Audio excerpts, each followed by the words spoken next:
may natatawag na premature. Pero may tatawag din na surgical menopause o functional menopause kung saan yung babae, pinanganak na talagang hindi nag-regla. So, pinanganak na, may depression sa ovaryo. I see. Okay. So, Jeremy, okay lang, ha? After menopausal. O kahit yung HRC, pwede rin. Tinutugo ka pa, wala ka na sugo, patang na lang yan, o tuyot na, pwede mo Jeremy. Oo, lahat ko na, partner. Lahat mo na? Oo, sige. Okay, sabi dito, Doc, pagsasama-samahin ko, alas pare-pare yung tanong eh. Ano ho ba lunas sa sinusitis? Kasi hindi, itong isa sabi, hindi mawala ang sipon. Walang sinusitis kasi maraming dahilan. Pwedeng allergic sinusitis, pwedeng meron siyang bacterial infection o may polyp na nagkukos ng pagkakaroon ng sinusitis. Malawak yung tanong, maraming pwedeng isagot. Kung ito ay halimbawa allergy type, binibigyan mo ng mga antihistamine, no? At kinokontrol mo yung mga pollution o bagay na nagkukos ng allergy sa kanyang kapaligiran, particularly sa loob ng bahay, mga kortina, alagang pusa, yung trabaho. Halimbawa, may pasyente ako na may allergic rhinitis, allergic sinusitis, na ang trabaho ay cutter. Okay. Pag-hiwa ng tela. Sabi ko, yung trabaho mo ang dahilan dahil every time nagkakat ka, may mga himulmul na lumilipad dyan sabi niya, Dok, paano yan? Hindi ko kayang magtrabaho ng iba. Ito lang alam ko. Sabi ko, kung yan lang ang alam mong trabaho, habang buhay ka magdudusa sa allergy. Sagot niya, wala akong alam na ibang trabaho. Kaya sagot ko, wala rin akong alam na ibang trabaho. Nasagot mo naman siya ng diretso. Alam mo, partner, ito kasi yung dapat makakandaan ng tao. May allergy ka sa hipon, huwag kang kumain ng hipon. Tama ako, gano'n yan. Sabihin mo sa akin na paborito mo hipon, hindi mo pusa ka sa allergy. Hindi ka ng antihistamine every time inatake ka ng allergy. Kung sinabi mo sumasakit ang ulo mo pag gutom ka, hindi kumain ka. So, yung anong dahilan ng problema, yun ang problema, ginigiit kung ano yung gusto. Iginigiit. Wala tayong magagawa doon. Habol ko lang to bago tayo tuloy yung magtapos, partner. Doc and Chris, just recently, I've consulted a specialist in rheumatology due to pains around my right wrist. Was injected to relax pain, but seems to me there's still pain. Sabi na ng doktor, tendons problem daw. Is there a vitamins or supplement good for this tendon problem? Mrs. Dris Ramirez, itong nag-text sa atin. Usually, vitamin B complex binibigay sa mga nerve, tendon, ligament problem, no? But sometimes we have to consider kung ano ba yung nangyari. Nagkaroon ba ng injury? Ito ba'y na-overstretch yung tendon? Ito ba'y natamaan? At yung history of trauma dun sa tendon, yun na nagkukos ng inflammation. Pag nagkaroon ng inflammation o pamamaga doon sa tendon, ang tawag tendonitis. So, pag inflammation, binibigyan ng anti-inflammatory drugs, oral o kaya injectable. Yung ini-inject kadalasan, may mga component na may steroids na para mabawasan yung pamamaga ng tendon o lipid o ligament, no? So, kung may pain ka rin, basically, hindi naman pag in-inject mo yan, totally mawawala yung lalo na kung kinukilos mo pa yung lugar na apektado. So, i-rest nyo, ipahinga nyo, obserbahan lang kung magpakalipas na mga ilang linggo after the treatment, baka mawala na yung pain. Ngayon, kung umulit, posible na meron kayong mga chronic pain na hindi na makuha sa mga gamot lang. So, din pumapasok yung mga physical therapy, yung mga therapeutic ultrasound, diathermy sa clinic ginagawa namin. Then, we strengthen the muscle or the ligament through regular exercise. So, dapat nag-consult nyo sa isang rehab physician o kaya sa physical therapist para magbigyan siya ng mga tamang instruction. Paano kalakas ulit yung tendon na naapektuhan? Ayun. Partner, maraming salamat sa iyo and hopefully, makasama kita dito sa studio ng live. Thank you so much.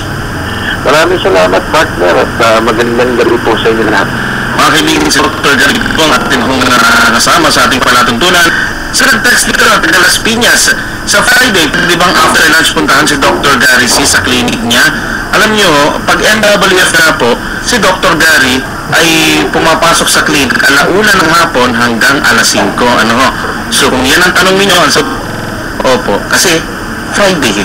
Ayan, sa ngalan po ng ating mga kasamahan sa DZRH News Center, kay Jana Behero, sa ngalan din ng ating mga kaibigan sa RH TV at kay Francis Nadroma sa technical side sa radyo. Ako naman, Chris Capuso, naglilingkod sa pagbabalita. Abangan po si Cheska Camille San Diego at ang Lunas Extension. Mga kalunas, tandaan, bawat karamdaman ay kayang lunasan. At para madagdagan pa ang kaalaman, manatili pa rin nakikinig dahil ang Lunas may extension na sa ilang saglit. Lunas Extension.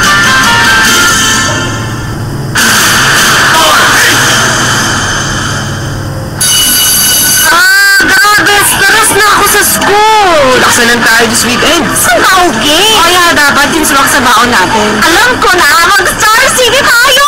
Exciting kasi marami dong rides. At syempre, suwak yung sa baon natin. Yes! At ano pa, dami-dami pang kainan. Ay, gusto ko dyan, madaling puntahan. Let's go! Post mo na sa FB. Star City na tayo! Star City! More rides, more fun. Find us on Facebook and Twitter, Star City PH, and visit our website, starcity.com.ph. Go Star City City anytime, anyone. Go Star City City's for everyone. Go Star City City.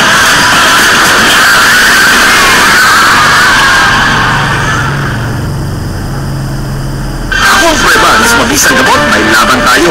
Umiyakin po, napatubayan ng Darasal Health Sciences Institute na ang TGP Paracetamol ng The Generics Pharmacy ay singbilis pa-absorbable na depto kumpara sa leading brands. Sa pruebang ito, may laban tayo. Yan ang prueba na sing-effective. TGP Paracetamol ng The Generics Pharmacy. If symptoms persist, consult your doctor. Ang resetang sigurado may generics. Magre-reseta ba si Doc ng masama sa'yo? Basta generics at gamot pang maintenance, TGP, The Generics Pharmacy. Nandito ang reseta ng doktor. Now with over 1,600 branches nationwide to serve you. Pare, tanda mo ba nung high school pa?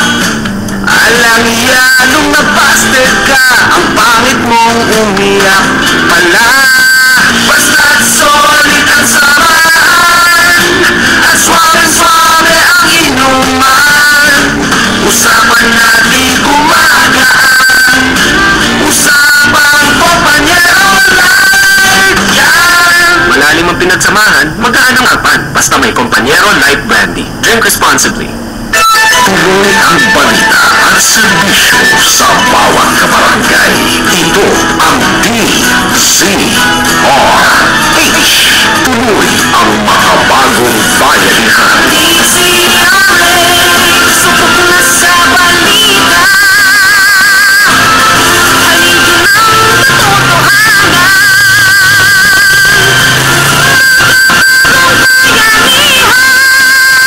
Serbisyong tapat sa iyo. DZRH. Member KBP, kapisana ng mga broadcaster ng Pilipinas. Mga kalunas, dahil sa inyong pagtitiwala, ang Lunas ay may extension na. Lunas Extension. Oras po natin sa buong Pilipinas, 34 na minuto makalipas po ang alas 8 ng gabi. Ito po programang Lunas Extension, kasama po ninyo Cheska San Diego para pag-usapan ang clean and healthy living. Ito po ang pagpapatuloy na ating discussion. Kanina po ay si Kuya Chris ang inyong kasama 7:30 hanggang 8:30. Pagdating po ng alas 8:30 hanggang alas 9, ako po ang inyong katandem dating sa pag-uusap o discussion tungkol po sa ating kalusugan. Kaya kung meron po kayong nararamdaman sa inyong katawan at nais-konsulta po sa ating doktor, makakasama po natin sa ilang sandali. Mula naman po sa BioVital Holistic Center, siya po ang ating medical doctor, isang mahusay na doktor, si Dr. Sunny Veloria. Ang number po ng DZRH, pwede ninyong pagpadalhan ng inyong questions ay 832-6116 or 832-6117. Kung gusto niyo po tumawag, yan po ang aming landline 832-6116 o kaya naman po 832-6117. I-dial po muna yung 0917 0917-266-0202 kung nasa labas po kayo ng Metro or Mega Manila. Kung may text o meron naman po kayong cellphone at pwede kayong mag-text, type nyo lamang po RH space ang inyong tanong o mensahe. Ipadala po yan sa 2600. Sa mga naka-Facebook, kung kayo po nasa internet ngayon at bukas ang inyong Facebook account, hanapin nyo rin po yung aking account, Cheska San Diego, CHESKA. San Diego ay SAN space DIEGO para makapagtanong sa ating magiging discussion po ngayong gabi. 30 minutes po tayong mag-uusap tungkol sa ating kalusugan at kung meron po kayong mga kasama sa bahay o mga members ng family na meron pong ailment o mga karamdaman na sabihin natin na advanced na o kailangan na po ng mas malaliman o matagalan na treatment, may ino-offer po ang BioVital Holistic Center ng mga procedures at mga alternative forms of medication na pwede po ninyo din i-try kung inyo pong sabi nga nila kung inyo susubukan baka maging effective po sa inyo at makatulong sa inyong kalusugan. Nandiyan na ba si Doc? Kasama natin Dr. Sunny Viloria mula po sa BioVital Holistic Center. Doc, nandiyan ka na? Patawagan natin ulit. May problema lang sa linya. Busy yung line ni Doc, patawagan natin. Para po sa mga gustong mag-text, ako rin po ay may hawak na cellphone number. May hawak na cellphone. Ang aking pong number ay 0915-695-2788. Sa mga gusto pong magtanong ng questions ninyo kay Doc, bukod doon sa number na babanggitin niya, pwede rin po kayong mag-text sa akin. Ang number ko ulit ay ito po 0915-695-2788. Isa pa ulitin ko, 0915-695-2788. Sa mga nakikinig po sa atin sa internet na sa labas ng Pilipinas, pwede po kayo sa Facebook magpadala ng inyo pong question. Sa mga naka-RH TV, magandang gabi po sa ating mga televiewers. Ganun din nanonood sa atin via the internet. Sige po, ang hotline po ng text line ng DZRH ay 2600. Itatype nyo po muna, kailangan may keyword RH para makarating po dito sa amin. RH space ang inyong tanong, mensahe po saka ipadala sa 2600. Kasama po natin si Dr. Sunny Viloria, isa pong nagpa-practice ng alternative medicine mula sa BioVital Holistic Center. Doc, magandang gabi. Gabi, Cheska, at sa lahat po na nakikinig, magandang gabi po sa inyo lahat. Kamusta ka, Doc? Well, I'm good. And then, medyo hindi masyado mainit at hindi masyado malamig. Tama-tama lang ang temperatura. Parang lumalamig na ulit, Doc, ano? Oo. Parang comfortable lang at nakakatawa. Sana ganyan lagi, Doc, ano? Yes, oo. Sige, Doc, ang pag-uusapan natin, of course, yung mga procedure mo, Doc, sa iyong clinic na...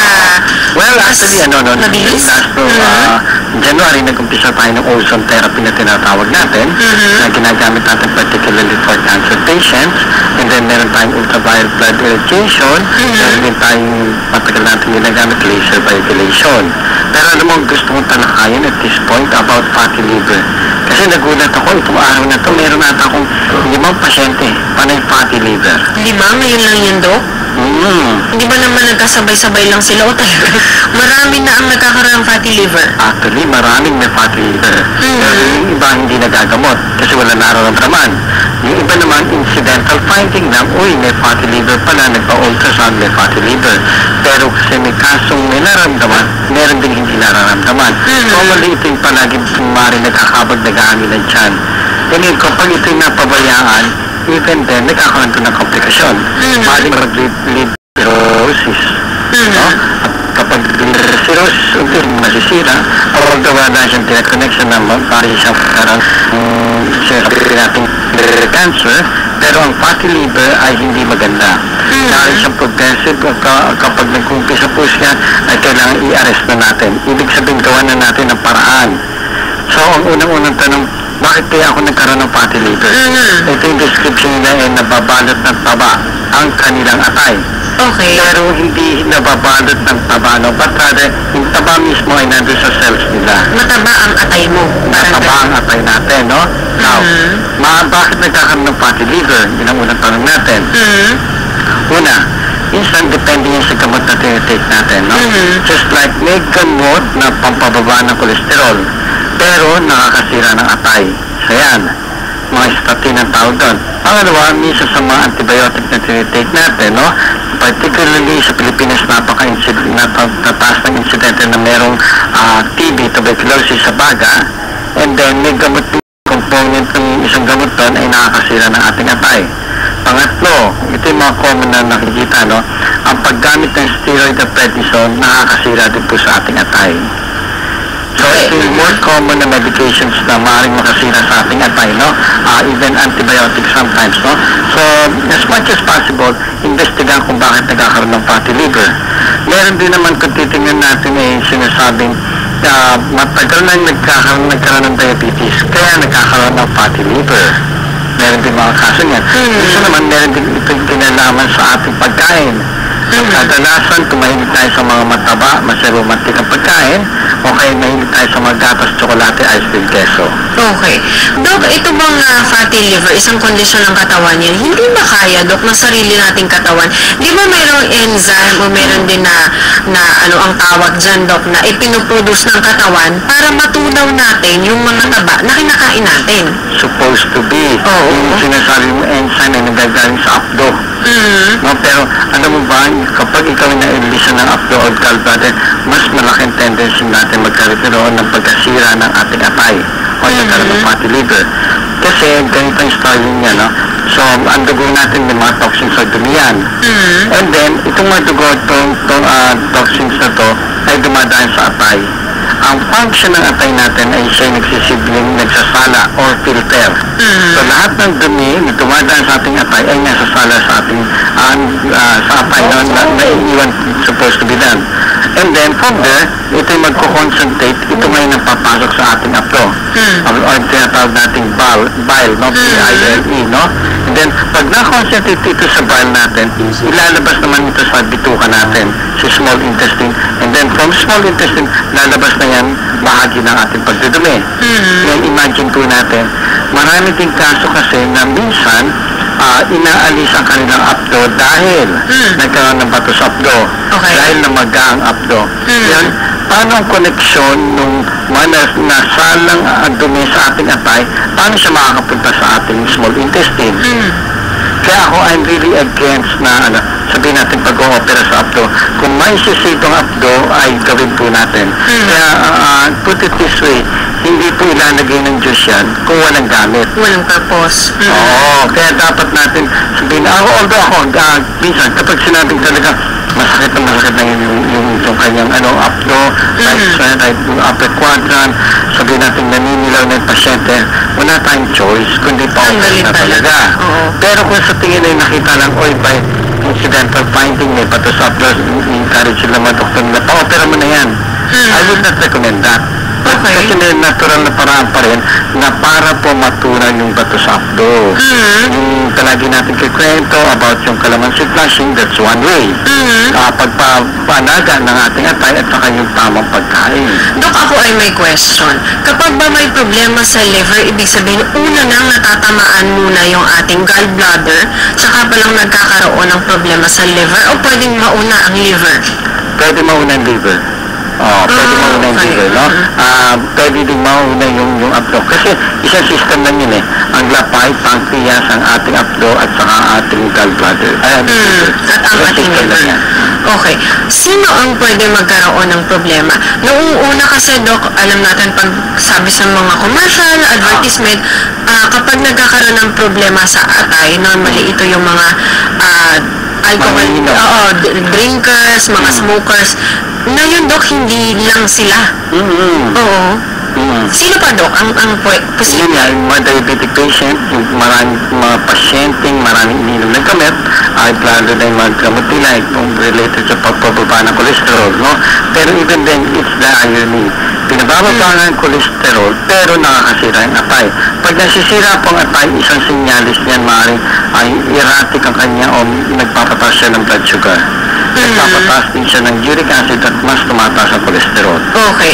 Sige, Doc, maganda pag-usapan natin after ng commercial break. Ano nararamdaman ng isang tao na may problema sa atay? Okay, sige. Okay, ito yung mga sintomas po. Paano malalaman ng isang pasyente na may tama ang kanyang atay? Ito ba ay nagmamanifest sa kulay lang ng balat o sa mga iba pa pong systems at iba pa pong ginagawa ng ating katawan? Malalaman mo sa tingin pa lang, sa amoy pa lang siguro, o kung nanghihina ba ang isang tao kapag may problema sa atay. Yan po ang ating pag-uusapan kasama si Dr. Viloria. Magbabalik po tayo. Pero Doc, paki-announce po muna yung inyong cellphone number. Ang cellphone number natin sa inyong katanungan, 0921-260-8459. Ulitin ko, 0921-260-8459. Sige po, oras natin sa buong Pilipinas, 15 minuto bago po mag alas 9 ng gabi sa buong Pilipinas. Tayo po yung magbabalik.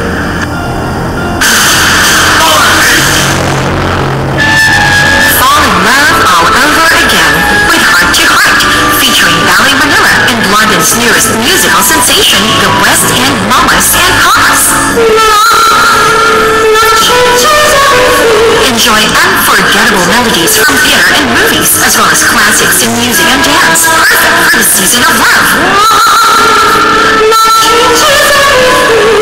Heart to Heart with Ballet Manila and the West End Mamas and Papas goes on stage on February 21 and on March 1 at the Avenue Theater. Directed by Roxanne Lagos and with a very special participation of prima ballerina Lisa Makuha Elizalde. Call Ticket World at 891-9999 or ticketworld.com.ph.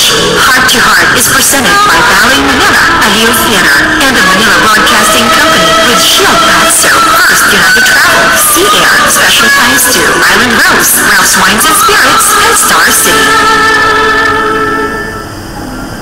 Mga dagdag na kaalaman at usapang pangkalusugan. Lunas Extension. Balik po tayo sa ating talakayan dito sa Lunas Extension. Oras po natin 14 minutes bago mag alas 9 ng gabi sa buong Pilipinas. Kasama po natin si Dr. Sunny Viloria. Pinag-uusapan natin ay problema sa atay. Doc, ano yung mga simple munang sintomas kung bakit may problema? Paano mo malalaman kung may problema ang atay? Unang-unang sinasabi natin simple, minsan wala nararamdaman yung pasyente. Ang hirap naman yun, Doc. Oo, yun ang mahirap. Yung mga kaso yung hepatoma or hepatic cancer, no? Cancer sa atay, within 2 weeks, namamatay yung pasyente na na-diagnose sila. Bakit? Ganun. Nakita na ng biglang nanilaw yung pasyente. Okay. Yung pala at the end na yun, hindi mo basta-basta pwedeng operan yung atay kasi ito'y madugo. So, ang tawag na open and close, pag nakita ang hepatic cancer, talagang hindi na nila ginagalaw. Kasi pag mas magdugo, mag-bleeding, mas may tendency, mas mabilis yung buhay ng pasyente. So, these are yung sabihin natin walang nararamdaman. Now, in ordinary condition, kapag sabihin natin minsan ay palagi kinakabag, sa Pilipino kasi minsan hindi pinapansin, kabag na yung pero kung pabalik-balik ito, dapat pa-imbestigahan na. Okay. Kung ito ay may kinalaman sa ating atay, sa apdo, sa lapay, o sa bituka mismo. Okay. Pangalawa, kung kayo may episode na biglang nanghihina, meron pagkakataon na minsan ay palagi naghihilo, sumasakit ang ulo, o yung na-mention natin all about pagkakabag. No? Maraming manifestation, no? Minsan wala talaga totally, at wala kang kadalasan na nararamdaman na pain kapag may problema sa atay. It's the gallbladder kapag may problema, doon ka makakasakit ng pain, makakaramdam ng pain. Pero sa atay, basically, walang mararamdaman. Or commonly, yung paninilaw. So, you have to differentiate yung paninilaw. Ito ba yung sa problema sa abdo o sa atay? Ayun nga, Doc, paano ma-differentiate yung klase ng paninilaw? Okay. Ako ginagamit natin sa clinic natin yung natural executive check-up, no? O kaya yung sa laboratory naman, meron tinatawag na bilirubin 1 and bilirubin 2, no? Related yun sa atay at saka sa gallbladder. Pero mas simplified yung natural executive check-up kasi naka-pinpoint doon. Kung problema ng pasyente ay sa atay o kaya naman po sa abdo o parehas ng problema. Maaari din example natin ay pag tumataas ang uric acid. Pag tumataas ang uric acid, either may problema yan sa kidney o may problema sa atay o maaari may problema parehas. Meron din mga kasong tumataas ang blood sugar kapag may problema sa atay. Kaya may pagkakataong ang isang diabetic patient ay mahirap mapababa ang blood sugar, prescribe na medication, yung pala, may problema, komplikasyon sa atay. Kaya parehas na gagamitin mo. Maaaring yung pancreas, linis ng bituka, at yung atay. Dok, meron na ba kayong pag-aaral sa medicine o sa medisina na kapag ang isang pasyente ay 3 taon o 5 taon na mataas ang blood sugar, medyo talagang may tama na yung atay nito? Marami. Kaya ang sinasabi ang one of the complication ng pagkakaroon ng fatty liver ay kung matagal na tayo mataas ang blood sugar. May nagtatanong na dito, Dok, ang dami nang nagte-text sa akin. Dito ang dami.